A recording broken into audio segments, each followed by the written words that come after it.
राज्य में अगर कोई व्यक्ति किसी की आत्मा बिहार में बेहतर विकल्प के लिए सबसे ज्यादा में जो बेहतर विकल्प की परिकल्पना या चाहत रखने वाले जो लोग हैं उसमें श्री बाबू सबसे ऊपर होंगे।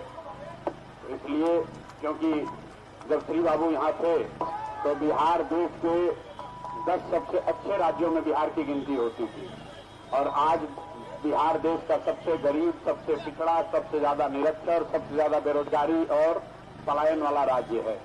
तो श्री बाबू की यहाँ प्रतिमा है, नेता लोग आते हैं, हम लोग भी आए हैं यहाँ, पहले माल्यार्पण किया है।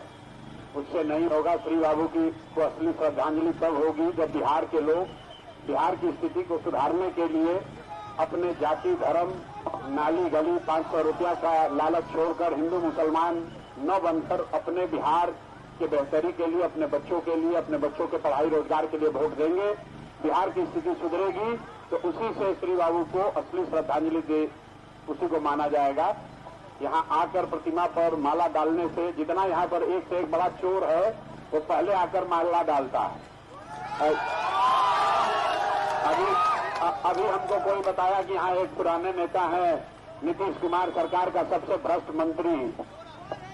कौन है? नीतीश कुमार सरकार का सबसे भ्रष्ट मंत्री अशोक चौधरी।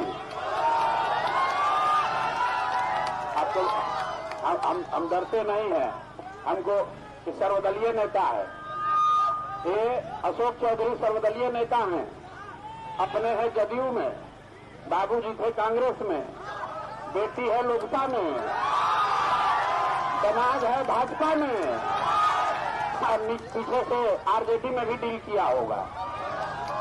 तो ये सर्वदलीय नेता है और 200 करोड़ रुपया का संपत्ति खरीदा। प्रेस कॉन्फ्रेंस किए तो हमको धमकी दिया कि हम मानहानि का मुकदमा कर देंगे। अब 10 दिन के बाद डर के मारे कह रहा है कि ना अब मुकदमा नहीं करेंगे, अब जनता की अदालत में जाएंगे। तो जनता की अदालत में भाई साहब आए हैं बरबीघा में और हम घुसे हैं तो लोग कह रहा भैया बहुत पैसा बांट रहा है। अब बताइए 500,000 करोड़ रुपया लूटा है बिहार से, तो आके यहाँ पर कुछ चेंज खुदरा बांट रहा है पब्लिक को बेवकूफ बनाने के लिए। तो सब भैया जो पैसा बांट रहा है, जिसको पैसा मिले पैसा पहले लेना है सबको पैसा लेना है। हम ही लोग का लूटा हुआ है, जो कुछ तो कम से कम निकाले इसके खजाना से। नामी बेनामी बहुत पैसा बनाए हैं, तो इनसे पैसा लेना है। लेकिन जिस दिन वोट देने जाना है उस दिन इतना जोर से ठोकिए कि अब एगो फर्जी डिग्री लगा के प्रोफेसर बने हैं 60 साल की उम्र में। तब इनको हम लोग विधायकी से मुक्त कर दिया जाए कि अब कॉलेज में जाकर ही पढ़ाना शुरू करें। तो बेकार बिहार सरकार से सैलरी भी ले रहे हैं। बिहार का युवा बेरोजगार है। ये भाई साहब एमएलए भी है, मंत्री भी है और प्रोफेसर भी रहेंगे। यही कब परीक्षा दिए पता नहीं चला। 57 साल की उम्र में पटना यूनिवर्सिटी में प्रोफेसर हो गए।